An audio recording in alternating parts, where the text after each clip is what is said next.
ഈ ഒരു നിമിഷം ഉണ്ടല്ലോ സത്യം പറഞ്ഞാൽ ഏതൊരു വർക്ക് ചെയ്യുന്ന ആളാണെങ്കിലും അവർക്ക് കിട്ടുന്ന ഒരു സന്തോഷം അത് വീട്ടുകാർക്ക് എങ്ങനെയാണോ ആ വീടിന്റെ ഉടമയ്ക്ക് എങ്ങനെയാണോ അങ്ങനെ പോലെ തന്നെ ആയിരിക്കും ആ ഒരു വർക്ക് ചെയ്യുന്ന ഒരു വ്യക്തിക്കും. എന്നാലും ഞാൻ ചെയ്യുന്ന എന്റെ ഫീൽഡ് ലാസ്റ്റ് ഈ 2026 ഫസ്റ്റ് വീടാണ്, ഫസ്റ്റ് ഫിനിഷിംഗ് ആണ്. അപ്പൊ നമ്മൾ ആ വർക്ക് ഏകദേശം ഫിനിഷ് ചെയ്യും. അപ്പൊ ഈ ഒരു നിമിഷം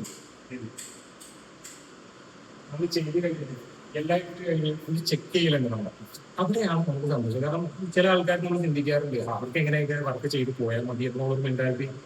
എല്ലാവരും ചിന്തിക്കുന്നത് വർക്ക് ചെയ്യുന്നവർക്ക് വർക്ക് ചെയ്ത് പോയാൽ മതി എന്ന്. പക്ഷേ ഏതൊരു വർക്ക് ചെയ്യുന്ന ഒരു വ്യക്തിക്ക് അവസാന നേരം അവരുടെ വർക്ക് ഫിനിഷായി അത് ആ വീട്ടുകാർക്ക് ഏൽപ്പിക്കുമ്പോൾ അവർക്ക് ഉണ്ടാകുന്ന ആ ഒരു സന്തോഷം തന്നെയാണ് ആ ഒരു തൃപ്തി തന്നെയാണ് നമുക്കുള്ളത്. കാരണം നമ്മൾ നോക്കുമ്പോൾ അത് ഓക്കെയാണ്, ഇനി അവിടെ അത് വേണോ, അല്ലെങ്കിൽ ഇവിടെ ചെയ്ത് കൊടുത്താൽ എങ്ങനെ ഉണ്ടാവും എന്നുള്ളൊരു ചർച്ചയിലേക്ക് നമ്മൾ പോവാത്ത വിധം നമ്മൾ മാക്സിമം എത്രയാണ് ഇപ്പൊ ലോ ബഡ്ജറ്റ് ആണെങ്കിലും ഹൈ ബഡ്ജറ്റ് വലിയ വീടാണെങ്കിലും ചെറിയ വീടാണെങ്കിലും അവർക്കൊരു സന്തോഷം ഉണ്ടാവും. ആ വീട്ടുകാർക്ക് അത് ചെയ്ത് കൊടുത്ത് കഴിയുമ്പോൾ ഒരു സന്തോഷം. ഏറ്റവും കൂടുതൽ മിഡിൽ ക്ലാസ് അതിന് താഴെയുള്ളവർക്ക് ഏറ്റവും കൂടുതൽ ഒരു സന്തോഷം കിട്ടുന്നു അവരുടെയൊക്കെ പരിപാടി എല്ലാവരും വർക്ക് ഫിനിഷ് ചെയ്ത് കൈ കൊടുക്കുമ്പോൾ. അപ്പോൾ ഏകദേശം നമ്മുടെ ഈ ഒരു വീട്ടിലെ വർക്ക് തീർന്നപ്പോൾ നമുക്ക് ഏകദേശം നോക്കിയപ്പോൾ നമ്മുടെ ഒരു എന്താ പറയാ ഇതൊരു വേറൊരു ഫീലാണ്. അത് ഇങ്ങനെ വർക്ക് ചെയ്യുന്നവർക്കേ മനസ്സിലാവും. എന്നാലും നമ്മുടെ 2026 ഫസ്റ്റ് വർക്കാണ്. ഏകദേശം നമ്മളോട് കഴിയുന്ന രീതിക്ക് നമ്മൾ മാക്സിമം നല്ലതുപോലെ ചെയ്തു വിശ്വസിക്കുന്നു. എന്തെങ്കിലും കുറവുകളോ കുറ്റങ്ങളോ ഉണ്ടെങ്കിൽ നിങ്ങൾക്ക് അഭിപ്രായം പറയാറുണ്ട്. ഓക്കെ.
വൈകിട്ട്